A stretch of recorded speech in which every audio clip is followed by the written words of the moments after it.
अब रुक करते हैं उत्तर प्रदेश की राजनीतिक जगत की खबरों की ओर, जहां पर अतीक अशरफ को मारने वाले जाली पत्रकारों के चलते अब हर कोई पत्रकारों पर तंज कसने लगा और उनसे बदसलूकी भी करने लगा। नमस्कार, मैं अमित कश्यप और आप देख रहे हैं हंगामा टाइम्स न्यूज़। जहां पर जब अतीक अहमद हत्या के बारे में सवाल पूछा गया योगी के मंत्री से, तो वहीं पर बोले कि माइक मुंह में घुसाकर पूछोगे क्या सवाल। अतीक पर पूछे गए सवाल पर भड़क गए मंत्री।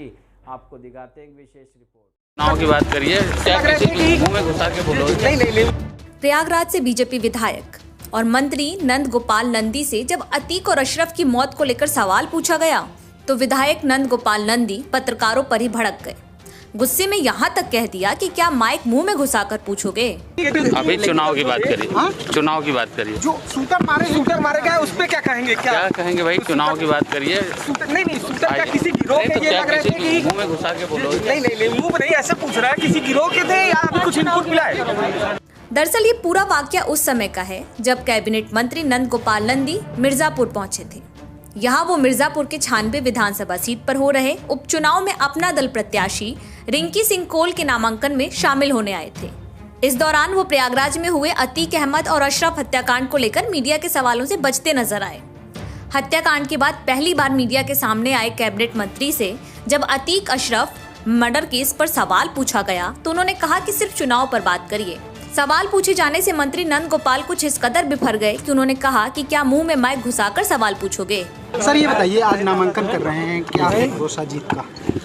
100% भारतीय जनता पार्टी, अपना दल एस और निषाद राज पार्टी सब मिल करके हम लोग अपने प्रत्याशी रिंकी कोल जी को आज नामांकन कराए हैं और प्रचंड बहुमत के साथ आदरणीय प्रधानमंत्री नरेंद्र मोदी जी, आदरणीय मुख्यमंत्री योगी आदित्यनाथ जी, सबका साथ, सबका विकास और सबका विश्वास और सबका प्रयास, सिर्फ नहीं ये नारा, ये है उद्देश्य हमारा, ये धरातल पर दिखाई दे रहा है। हम सब लोग इसके लिए काम कर रहे हैं।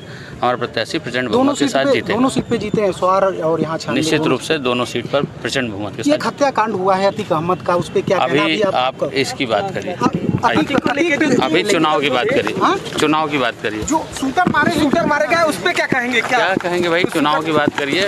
नहीं, शूटर क्या किसी गिरोह के ये लग रहे थे कि मुंह में घुसा के बोलो? नहीं, मुंह में नहीं, ऐसे पूछ रहा है किसी गिरोह के थे या अभी कुछ इनपुट मिला है? अब आपको ये भी बता दें कि अतीक और अशरफ की मौत और शूटरों के सवाल से मंत्री नंदी इतना नाराज क्यों हो गए। दरअसल अतीक अहमद की बहन आयशा नूरी ने नंदी पर आरोप लगाते हुए कहा था कि उनकी भाभी और अतीक अहमद की पत्नी शाइस्ता परवीन को बसपा ने मेयर पद का प्रत्याशी बनाया था। इसके बाद से ही अभिलाषा शाइस्ता परवीन को अपने रास्ते का रोड़ा मान रही थी।